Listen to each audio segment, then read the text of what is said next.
विधि विवरण ग्रंथ से आज का पहला पाठ, अध्याय 6 पद संख्याएं 2 से 6 तक। मूसा ने लोगों से यह कहा, यदि तुम अपने पुत्रों और पौत्रों के साथ जीवन भर अपने प्रभु ईश्वर पर श्रद्धा रखोगे और उसके जो नियम और आदेश मैं तुम्हें दे रहा हूँ, यदि तुम उनका पालन करोगे तो तुम्हारी आयु लंबी होगी।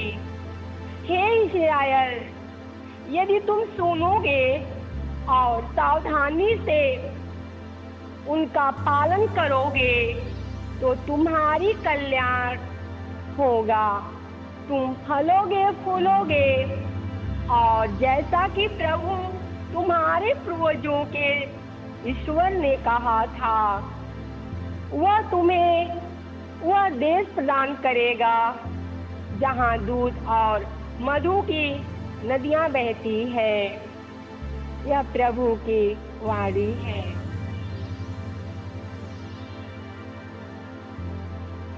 ईश्वर को धन्यवाद।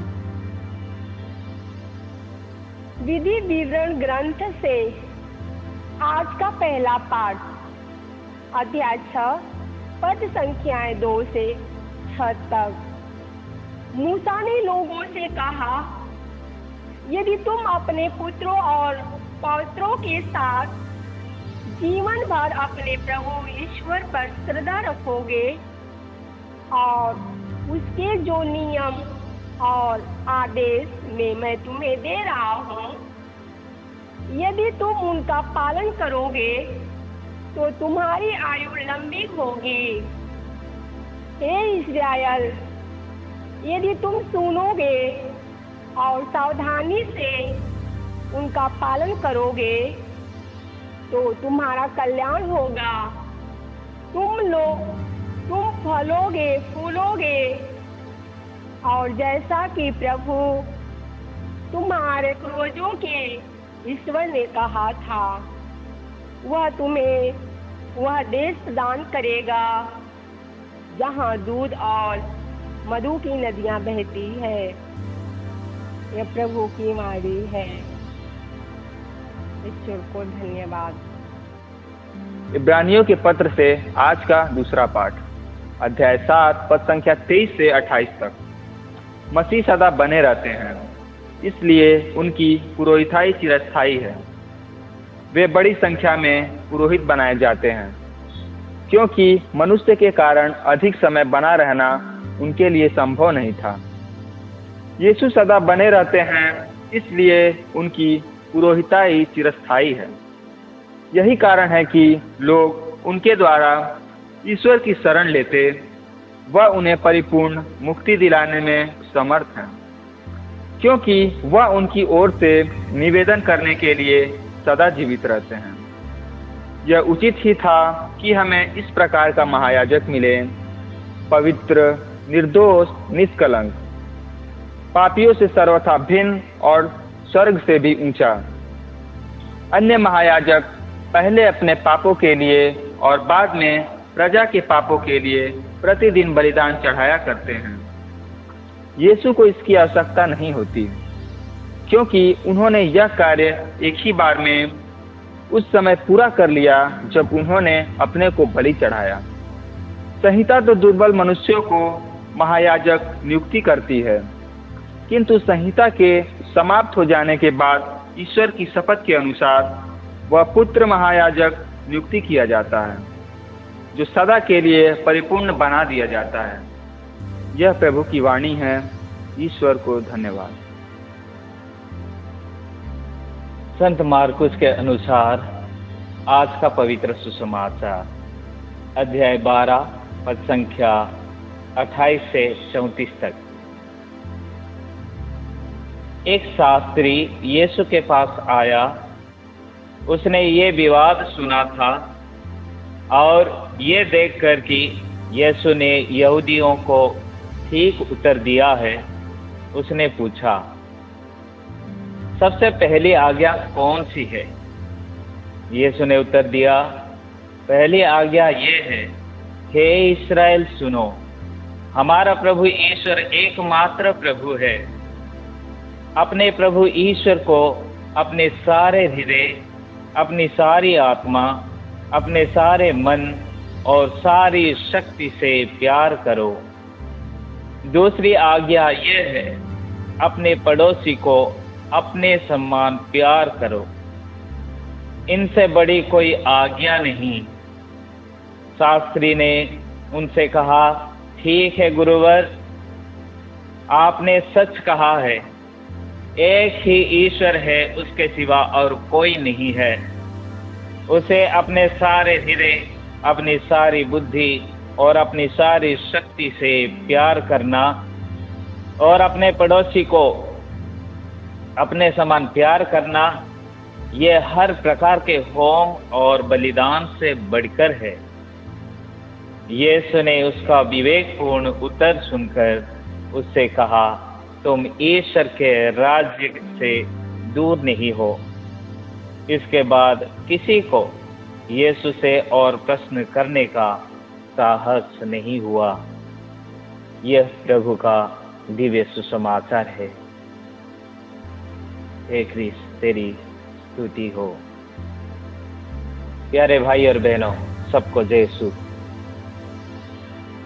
आज हम साधारण काल के वर्ष का 31वां इतवार के पाठों के ऊपर मनन चिंतन करेंगे।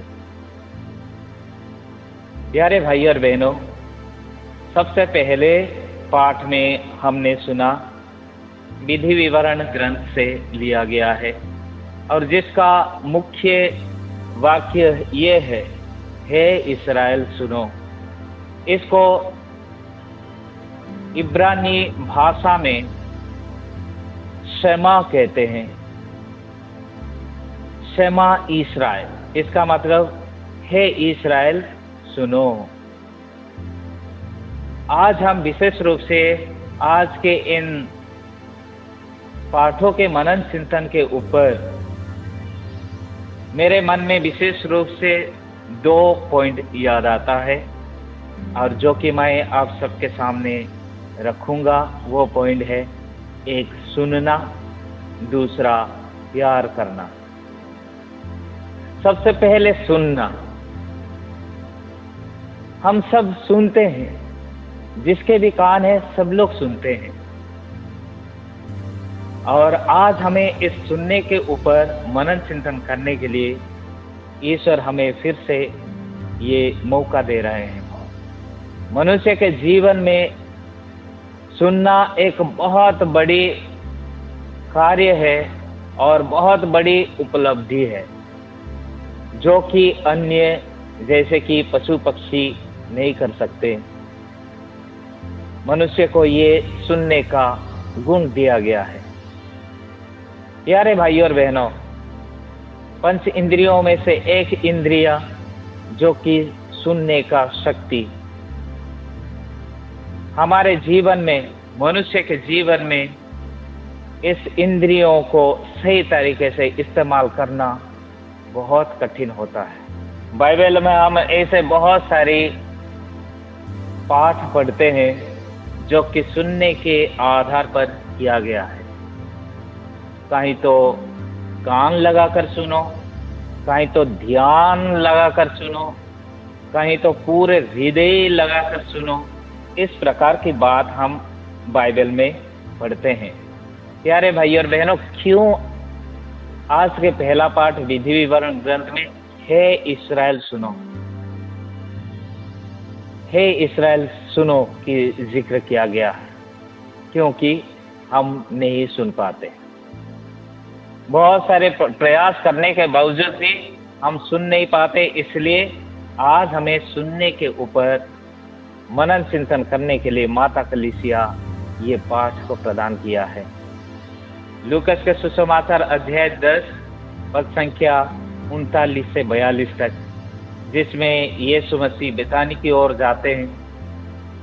माता मरियम लाजरुस के घर में जाते हैं और उसमें ये घटना हमें देखने को मिलता है कि मार्था सभी लोगों को खिलाने पिलाने, उसके खाने पीने का प्रबंध करने के लिए वो व्यस्त हो जाती है, जबकि मेरी प्रभु यीशु मसीह के चरणों में बैठकर सुन रही होती है। और मार्था जब यीशु मसीह से आकर कहते हैं, प्रभु मुझे मदद करने के लिए इसका कोई भी फिक्र नहीं है, लेकिन प्रभु यीशु मसीह जवाब देते हैं कि मेरी ने जो चुना है वही सर्वोत्कृष्ट है और उससे वो नहीं लिया जाएगा। यानी प्रभु यीशु मसीह ये बताना चाहते हैं कि मेरी ने जो चुना है वही सबसे उत्तम है, वही सबसे उत्तम है, वो उनसे नहीं लिया जाएगा। उसी प्रकार अगर हम संत यूहन्ना के सुसमाचार अध्याय 10 पद संख्या 27 को पढ़ते हैं, संत यूहन्ना के सुसमाचार अध्याय 10 पद संख्या 27 में कि मेरी भेड़ें मेरी आवाज पहचानती है। प्यारे भाई और बहनों, कभी इसके बारे में मनन चिंतन किए हैं? मेरी भेड़ें मेरी आवाज पहचानती है। सचमुच में आप जहाँ कहीं भी जाए भेड़ों को देखिए, हमेशा उनके सिर झुका रहता है और उनकी कान अपने गड़ेरिए के ओर लगा रहता है।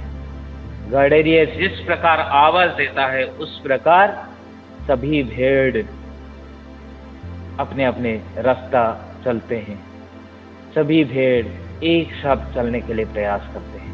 तो प्रभु यीशु मसीह कहते हैं, मेरी भेड़ें मेरी आवाज पहचानते हैं, मैं उन्हें जानता हूं और वो मेरा अनुसरण करती है।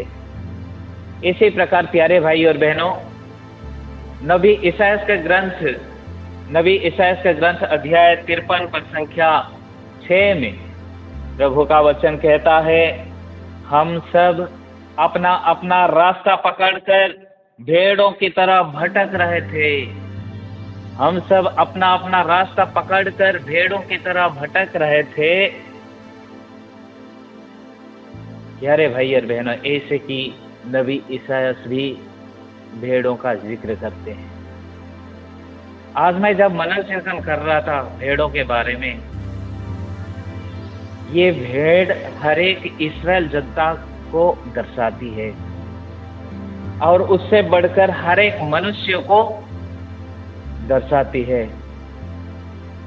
लेकिन मैं सोच रहा था, भेड़ और मनुष्य के बीच में बहुत बड़ा अंतर है। भेड़ अपने गड़ेरिए के आवाज को पहचानती है और उसका अनुसरण करती है, इधर उधर दौड़ती नहीं, भटकती नहीं। गड़ेरिया जिस प्रकार आवाज देते हैं उसी प्रकार अपनी दिशा में निरंतर चलते रहते हैं। लेकिन मनुष्य भेड़ों से भी कई गुना अलग है। भेड़ों का एक भी गुण मनुष्य के जीवन में देखने को नहीं मिलता, क्योंकि हम उसकी आवाज नहीं पहचान पाते। हम उसकी आवाज नहीं पहचान पाते, हम अपने अपने मार्ग पकड़कर चलने लगते हैं, भटकने लगते हैं, खो जाते हैं। इसलिए भेड़ों से हमारा तुलना नहीं हो सकता है। हम भेड़ से कई गुना कमजोर है। सुनने में भेड़ों से हम कई गुना कमजोर है, क्योंकि हम अपनी गड़ेरिए की आवाज को पहचान कर नहीं चल पाते हैं। सुनना एक बहुत बड़ी गुण है। मैं घंटों तक बोल सकता हूँ, लेकिन 10-20 मिनट से ज्यादा सुन नहीं सकता। ये मेरी दुर्बलता है, ये मेरी कमजोरी है, क्योंकि मुझे मालूम है सुनना कितना कठिन है।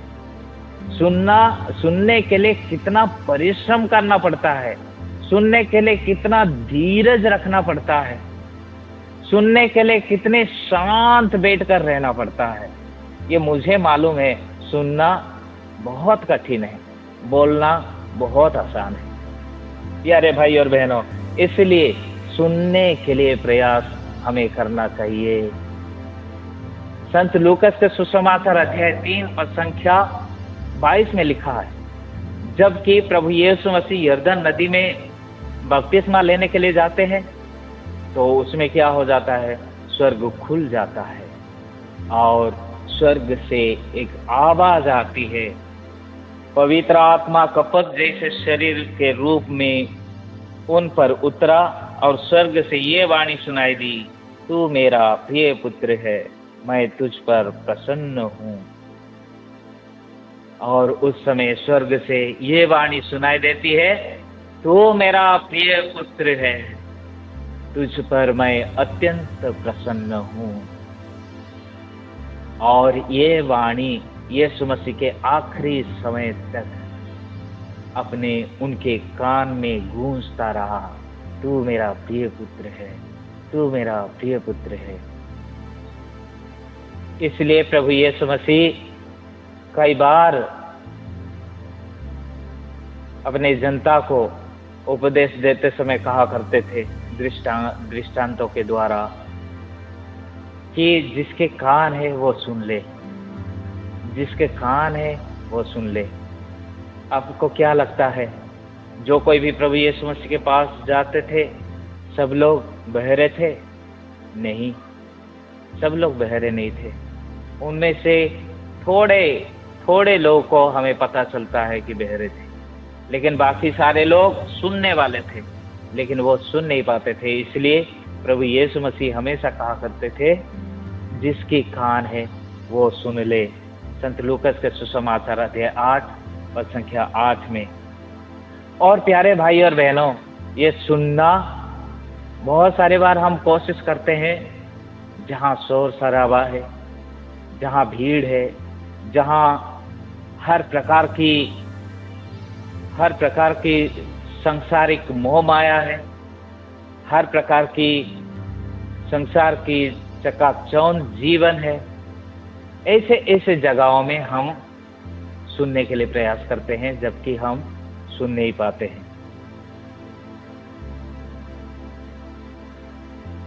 राजाओं के पहला ग्रंथ अध्याय 19 पद संख्या 11 से 13 तक हम पढ़ते हैं कि किस प्रकार नबी एलियस प्रभु की वाणी को सुनने के लिए प्रयास करते हैं।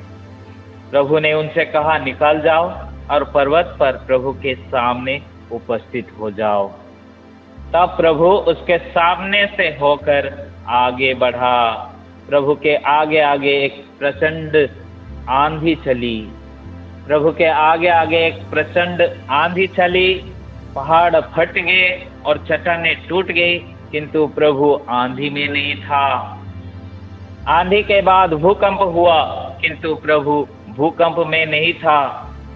अग्नि के बाद मंद समीर की सरसराहट सुनाई पड़ी।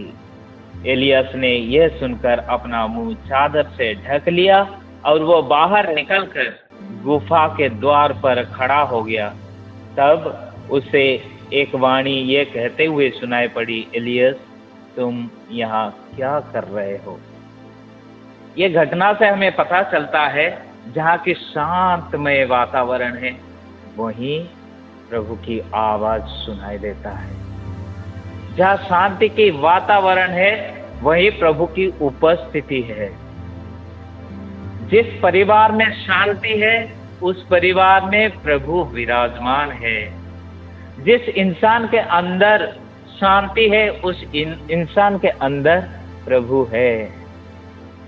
इस घटना के द्वारा हमें ये पता चलता है, प्रभु हमेशा हमें आवाज देते हैं। इसलिए प्रकाशना ग्रंथ अध्याय 3 पद संख्या 20 में प्रभु का वचन कहता है, मैं द्वार के सामने खड़े होकर खटखटाता हूँ। मैं द्वार के सामने खड़े होकर खटखटाता हूँ। जी हाँ, हमारे हृदय रूपी द्वार के सामने आकर प्रभु हमेशा खटखटाते हैं, लेकिन क्या हम उसे सुन पाते हैं? प्यारे भाई और बहनों, सुनने के लिए हमेशा अपनी कान को लगाना चाहिए। सुनने के लिए हमेशा अपने कान को लगाना चाहिए। इसलिए नबी ईसाया के ग्रंथ अध्याय 55 पद संख्या 3 में प्रभु का वचन कहता है, कान लगाकर सुनो। प्यारे भाई और बहनों, इसलिए नबी ईसाया ये कहते हैं कि कान लगाकर सुनो और मेरे पास आओ, मेरी बात पर ध्यान दो और तुम्हारी आत्मा को जीवन प्राप्त होगा। जब हम कान लगाकर सुनते हैं, प्रभु के पास जाने के लिए प्रयास करते हैं, और जब हम प्रभु के पास जाते हैं, हमारी आत्मा को जीवन प्राप्त होता है। प्यारे भाई और बहनों, उसी प्रकार नबी यिर्मयाह भी प्रभु के वचन को सुनते हैं, ध्यान पूर्वक सुनते हैं, और उन्होंने लिखा है कि मैं प्रभु के वचन को सुनते ही मैं उसे निगल गया मतलब पूरा आत्मसात किया, अपने जीवन में उसको स्वीकार किया।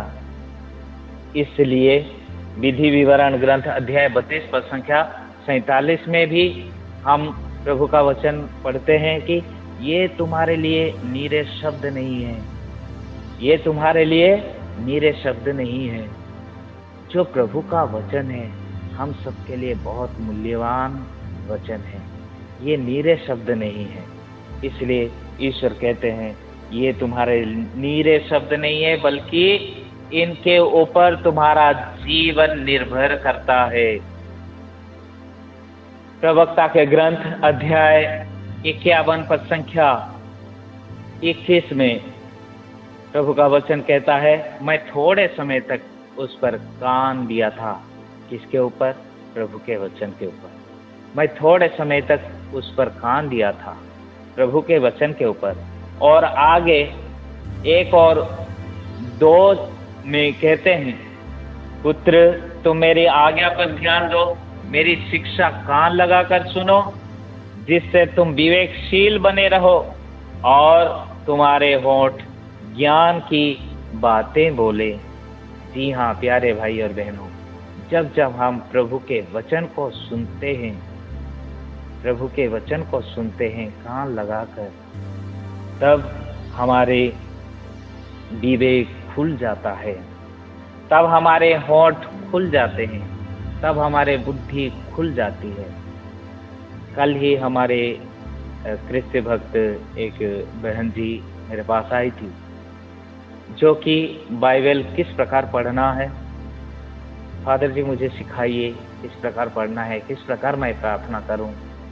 और मैंने पूछा किस प्रकार पढ़ती हो, तो उन्होंने मुझे बताया कि इतिहास जैसे, उपन्यास जैसे लगातार पढ़ती है।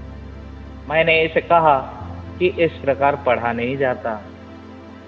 बाइबल को जब कभी भी आप प्रार्थना में बैठती है, बाइबल के मनन चिंतन के लिए बैठती है, हमेशा उसका अध्याय है, उनके पद संख्या है, उन सबको पढ़ना। और अगर पढ़ रही है एक अध्याय के कुछ पैराग्राफ ही पढ़ना, सब कुछ पढ़ना बेकार है। किस प्रकार बेकार है? क्योंकि वो कुछ भी हमारे अंदर नहीं जाएगा, वो प्रभु का पवित्र वचन जैसे नहीं लगेगा, बल्कि वो हमारे लिए एक उपन्यास, एक कहानी जैसे लगेगा। इसलिए मैं उन्हें बताया केवल थोड़े थोड़े बाइबल के वचन को पढ़िए, उसको दोहराइए, उसके ऊपर मनन चिंतन कीजिए। इस प्रकार उस बहन शांति से चली गई। सामुएल के पहला ग्रंथ अध्याय 3 पद संख्या 10 में प्रभु उसके पास आया और पहले की तरह उसे पुकारा, सामुएल सामुएल। सामुएल ने उत्तर दिया, बोल तेरा सेवक सुन रहा है। इससे पहले हम जानते हैं कि सामुएल कितनी बार प्रभु की आवाज को सुना लेकिन पहचान नहीं पाया। उन्होंने एली के पास दौड़ा और कहा, गुरुवर क्या आपने मुझे बुलाया है? एली ने इस प्रकार 3 बार सुनने के बाद उनके दिमाग को छुआ और उन्होंने सोचा जरूर ईश्वर इन्हें बुला रहा है। और उन्होंने बताया, अब जैसे ही आवाज सुनोगे बोल प्रभु तेरा सेवक सुन रहा हूँ। और वही नबी सामुएल ने कहा। प्यारे भाई और बहनों, मैं इतने सारे वचन क्यों बताया? क्योंकि सुनने से ही हमारा विश्वास बढ़ता है, सुनने से ही हमारा विश्वास बढ़ता है। ऐसे वैसे नहीं, बल्कि ध्यान पूर्वक, भक्ति पूर्वक, शांत होकर। भजन संगीता अध्याय 46 पद संख्या 11 में प्रभु का वचन कहता है, शांत हो जाओ और जान लो कि मैं ही तुम्हारा ईश्वर हूँ। जब तक हम एकाग्र नहीं होंगे, जब तक हम शांत नहीं होंगे, ईश्वर की उपस्थिति का अनुभव नहीं कर पाएंगे, ईश्वर के वचन को हम स्वीकार नहीं कर पाएंगे। शांत केवल बाह्य रूप से नहीं, शांत संपूर्ण रूप से, शारीरिक रूप से, मानसिक रूप से, हर तरह से हमें शांत होना चाहिए। शांत हो जाओ और जान लो कि मैं ही तुम्हारा ईश्वर हूँ। सुनने में जो ताकत है किसी में नहीं होगा, सुनने में जो चिन्ह और चमत्कार प्रकट होती है और किसी में नहीं होगा। दूसरा बिंदु में मैं ये बताना चाहता हूँ कि दूसरा बिंदु प्रेम। हमने सुना विधि विवरण ग्रंथ का आज के पहला पाठ विधि विवरण ग्रंथ से लिया गया। अध्याय 6 पद संख्या 4 में विशेष रूप से कहा गया है, इस्राएल सुनो, हमारा प्रभु ईश्वर एकमात्र प्रभु है। तुम अपने ईश्वर को अपने सारे हृदय, अपनी सारी आत्मा और अपनी सारी शक्ति से प्यार करो। जो शब्द मैं तुम्हें आज सुना रहा हूँ वे तुम्हारे हृदय पर अंकित रहे। लेकिन आज के पहला पाठ के इस नियम, हे इस्राएल सुनो, अधूरा दिखाई देता है। जिस अधूरापन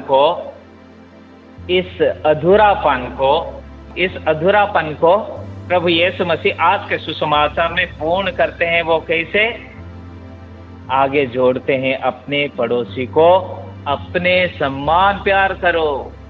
अपने पड़ोसी को अपने समान प्यार करो। जी हाँ प्यारे भाई और बहनों, हम जानते हैं यहूदियों, इस्राएल जनता, उनके बहुत सारे ऐसे नियम कानून हैं जो कि कहा जाता है 613 नियम हैं। उनके लिए 613 नियम हैं और इन नियमों में से सबसे मुख्य नियम ये। लेकिन 613 नियम में कभी भी अपने पड़ोसी को अपने समान प्यार करो, इसको ज़्यादा महत्व नहीं दिया गया था, सिवाय एक जगह, लेवी ग्रंथ अध्याय 19 पर संख्या 18 में। तुम ना तो बदला लो और ना तो अपने देश भाइयों से मनमुटाव रखो, तुम अपने पड़ोसी को अपने समान प्यार करो। तुम ना तो बदला लो और ना तो अपने देश भाइयों से मनमुटाव रखो, तुम अपने पड़ोसी को अपने समान प्यार करो। पूरे पुराने विधान में केवल एक ही जगह में इस वचन को लिखा गया है, जो कि लेवी ग्रंथ अध्याय 19 पद संख्या 18। इसके बारे में और कहीं भी जिक्र नहीं किया गया। यानी इस्राएल जनता के लिए अपना पड़ोसी कुछ भी नहीं, यानी इस्राएल जनता के लिए अपना पड़ोसी के लिए कुछ भी महत्व नहीं रखता।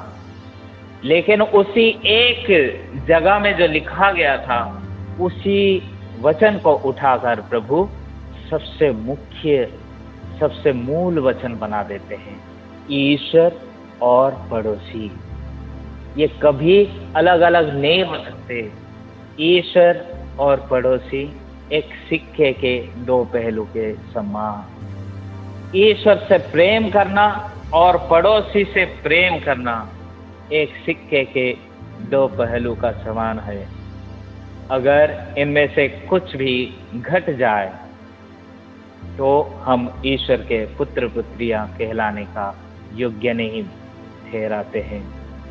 प्यारे भाई और बहनों, इसी को कहते हैं प्रेम। बहुत सारे लोग ईश्वर को प्रेम करते कहते हैं। बहुत सारे लोग अपने को दिखावा करते हैं, हम ईश्वर के लिए ये करते वो करते, पूजा करते हैं, गिरजा जाते हैं, रोज बाइबल पाठ पढ़ते हैं, रोज मनन चिंतन करते हैं, लेकिन उनके हृदय में अगर पड़ोसी के प्रति प्रेम नहीं है तो सारी प्रार्थना, सारी पूजा पाठ, सारी कर्मकांड व्यर्थ होगी, व्यर्थ में जाएगी। इसलिए प्रभु को मालूम था कि जो आज्ञा को नकारा गया, जो आज्ञा का जिक्र कभी भी नहीं किया गया, उसी आज्ञा को लेकर प्रभु यीशु मसीह एक मुख्य, एक मूल आज्ञा में जोड़ देते हैं। सबसे पहले ईश्वर, दूसरा है अपना पड़ोसी। प्रभु यीशु मसीह इस बात को, इस प्रेम को अपने जीवन में केवल कहा नहीं बल्कि अपने जीवन में करके दिखाया है। और प्रभु यीशु मसीह के इस प्रेम का संदेश को बहुत सारी जगह पर परीक्षा ली गई। जैसे कि संत यूहन्ना के सुसमाचार अध्याय 8 में हम एक पापिनी स्त्री के बारे में पढ़ते हैं, जिसमें वो पाप करते हुए पकड़ी जाती है और मूसा नबी के नियम के अनुसार उसको पथराव करके मार डालना चाहिए था, और प्रभु यीशु मसीह के पास लाते हैं। ये हमेशा प्रेम के बारे कहता है। आज इनकी परीक्षा ली जाए। ये मूसा, नबी मूसा के नियम के अनुसार इन्हें दंड देगा या इन्हें रिहा करेगा। तो उनके प्रेम का परीक्षा ली जाती है, लेकिन प्रभु यीशु मसीह जीत जाते हैं। ऐसे कि प्रभु यीशु मसीह के जीवन के अंत में भी बहुत बड़ी परीक्षा ली जाती है। वो कैसे? प्रभु यीशु मसीह को मारो, प्रभु यीशु मसीह को सूली पर चढ़ाओ, ताकि वो मरते मरते लोगों को कोसे, मरते मरते लोगों को कोसे, अभिशाप दे अपने आप में और दूसरों को भी कोसते हुए मर जाए। लेकिन ऐसा हुआ नहीं। प्रभु यीशु मसीह मरते दम तक अपने प्रेम की शिक्षा हर एक मनुष्य जाति को देते रहे। इसलिए प्यारे भाई और बहनों, हम पढ़ते हैं कि संत मत्ती के सुसमाचार अध्याय 25 पद संख्या 40वें पद में उसमें क्या लिखा है? मैं तुम लोगों से ये कहता हूँ, तुमने मेरे भाइयों में से किसी एक के लिए, चाहे वो कितना ही छोटा क्यों ना हो, जो कुछ किया वो तुम मेरे लिए ही किया। प्रभु यीशु मसीह इस प्रेम के बारे में, पड़ोसी प्रेम के बारे में शिक्षा देते हुए इस दृष्टांत को सुनाते हैं। मैं तुम लोगों से ये कहता हूँ, तुमने मेरे भाइयों में से किसी एक के लिए, चाहे कितना ही छोटा क्यों ना हो, जो कुछ किया वो तुम मेरे लिए किया। प्यारे भाई और बहनों, हमारे जीवन में पड़ोसी कौन है? हमारे जीवन में पड़ोसी वो है जो हमारे साथ रहते हैं। हमारे जीवन में पड़ोसी वो है जो हमारे अगल बगल रहते हैं। हमारे जीवन में पड़ोसी वो है जो जरूरतमंद है। क्या आप कभी अपने पड़ोसी को पहचानने के लिए प्रयास किया है? क्या आपने कभी अपने जीवन में अपने पड़ोसी को देखा है? बहुत सारे लोग ढूंढने के लिए इधर उधर चले जाते हैं। पड़ोसी बाहर भी है, अपने परिवार के अंदर भी है। परिवार को ही देख लीजिए, उस समाज को देख लीजिए जिसमें आप निवास करते हैं, जिसमें आप रहते हैं। हमेशा एक साथ प्रार्थना करते हैं, हमेशा एक साथ उठते बैठते हैं, हमेशा एक साथ खाते पीते हैं। लेकिन क्या आपने अपने पड़ोसी का जरूरत को कभी समझा? क्या आपने अपने पड़ोसी का जरूरत को समझने के लिए प्रयास किया?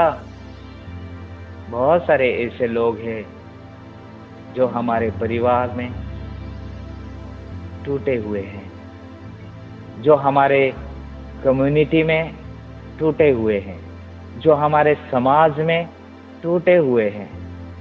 क्या आपने इनकी ज़रूरतों को कभी समझा कि उन्हें क्या चाहिए? खाने पीने का नहीं, कपड़े लत्ते का नहीं। क्या आपने उनको सुनने के लिए कभी प्रयास किया? क्या आप कभी प्यार से उनके साथ वार्तालाप किया, बातचीत किया? क्या आप कभी उसको अप्रिशिएट किया? क्या आपने कभी उसको उनके कार्य में, उनके हर एक परिस्थिति में इनकरेजमेंट, अप्रिसिएशन, बढ़ावा किया? यही है आपके पड़ोसी, वही है मेरे पड़ोसी। प्यारे भाई और बहनों, प्रेम के बारे में हम बहुत बड़ी बड़ी बात कह सकते हैं, लेकिन प्रभु यीशु मसीह कहते हैं संत मत्ती के सुसमाचार अध्याय 7 पद संख्या 12 में, दूसरों से अपने प्रति जैसा व्यवहार चाहते हो तुम भी उसके प्रति वैसा ही किया करो। दूसरों से अपने प्रति जैसा व्यवहार चाहते हो तुम भी उनके प्रति वैसा ही किया करो। बहुत सारी बार हमारे जीवन में क्या होता है, केवल मुझे ही प्यार चाहिए, सब लोग मुझे ही अप्रिशिएट करना चाहिए, सब लोग मुझे ही देखना चाहिए, सब लोग मुझे ही पूछना चाहिए। लेकिन अपने आप को झांक कर देखिए, कभी आपने दूसरों को स्वीकार किया है? कभी आपने दूसरों को बढ़ावा दिया है? बहुत बड़े बड़े बात कर सकते हैं, लेकिन दूसरों को बढ़ावा देने के लिए हम पीछे हट जाते हैं। मौका मिलते ही पीछे हट जाते हैं। हम लोग बहुत कंजूस हो जाते हैं, अपने जीवन में बहुत कंजूस हो जाते हैं। अगर कोई अच्छा कार्य कर रहा है तुरंत हम उसके टांग खींचने के लिए तैयार हो जाते हैं। अगर कोई अच्छा कार्य कर रहा है तुरंत हम क्रिटिसाइज करने लगते हैं। अगर कोई अच्छा कार्य कर रहा है तुरंत हम उनके तरह तरह के नुक्सा निकालने का प्रयास करते हैं। प्यारे भाई और बहनों, ऐसे ऐसे परिस्थितियों में हम सब लोग गुजारते हैं। प्रभु इन परिस्थितियों से बाहर आने के लिए आज हम सबको बताते हैं कि तुम जिस प्रकार दूसरों से व्यवहार चाहते हो उसी प्रकार तुम भी किया करो। रोमियो के नाम संत पौलुस का पत्र अध्याय 13 पद संख्या 8 से 10 में बहुत सुंदर वचन, जो कि भातृ प्रेम का ऋण छोड़कर और किसी बात में किसी के ऋणी ना बनो। यानी भातृ प्रेम का ऋण छोड़कर और किसी बात में किसी के ऋणी ना बनो। जो दूसरों को प्यार करता है उसने संहिता के सभी नियमों का पालन किया है। आज प्रभु यीशु मसीह सही तरीके से पड़ोसी के प्रेम को ईश्वर के प्रेम के साथ जोड़ते हैं। जब मैं मातृधाम आश्रम में था, स्वामी अनिल देव हमेशा क्रूस के उस उदाहरण को दिया करते थे। क्रूस का कांच को जब हम देखते हैं, क्रूस एक लकड़ी के टुकड़े से नहीं बना है। लकड़ी के 2 टुकड़ों में से क्रूस बनता है। लकड़ी के 2 टुकड़ों में से क्रूस बनता है, एक स्वर्ग की ओर और दूसरा इस धरती के समांतर। अगर ये 2 टुकड़े लकड़ी नहीं होते तो क्रूस नहीं बनता। उसी प्रकार प्यारे भाई और बहनों, हमारा रिश्ता ईश्वर के साथ और अपने पड़ोसियों के साथ बराबर होनी चाहिए। कुरिन्थियों के नाम संत पौलुस के पहला पत्र अध्याय 13 पद संख्या 4 से 8 तक बहुत बड़ी रचनात्मक रूप से, स्पष्ट रूप से, अति सुंदर ढंग से लिखा गया है। जब जब आपको टाइम मिलता है उसको पढ़ने के लिए प्रयास कीजिए। मैं आपके लिए पढ़ देता हूँ। प्रेम सहनशील और दयालु है। प्रेम ना तो ईर्ष्या करता है, ना डींग मारता है, ना घमंड करता है। प्रेम असभनीय व्यवहार नहीं करता, वो अपना स्वार्थ नहीं खोजता है। प्रेम ना तो झुंझलाता है और ना बुराई का लेखा रखता है। वो दूसरों के पाप से नहीं बल्कि उनके सदाचरण से प्रसन्न होता है। इसका अर्थ है वो दूसरों के कमजोरियों पर प्रसन्न नहीं बल्कि सदाचरण से प्रसन्न होता है। दूसरों के पतन से नहीं बल्कि उनके उत्थान से आनंद मनाता है। दूसरों के बर्बादी से नहीं बल्कि दूसरों के उत्थान से, दूसरों के अच्छाई से प्रेम आनंद मनाता है। वो सब कुछ को ढाक देता है। प्रेम सब कुछ को ढाक देता है, सब कुछ पर विश्वास करता है, सब कुछ की आशा करता है और सब कुछ सह लेता है। भविष्यवाणियां जाती रहेगी, भाषाएं मौन हो जाएगी और ज्ञान मिट जाएगा। हमारे ये भविष्यवाणी, हमारी ये भाषाएं, हमारे ये हर प्रकार की टैलेंट, हमारे हर प्रकार की समृद्धि, हमारे हर प्रकार की अच्छे अच्छे चीजें, धन संपत्ति, नाम मर्यादा, ऐश आराम की जिंदगी, सब कुछ बर्बाद हो जाएगा, मिट जाएगा, चला जाएगा। ऐसे कि हमारा ज्ञान, हमारा बुद्धि भी एक दिन शिथिल पड़ जाएगी। किंतु प्रेम का कभी अंत नहीं होगा। प्रेम का कभी अंत नहीं होगा, क्योंकि वो प्रेम है, वो ईश्वर है।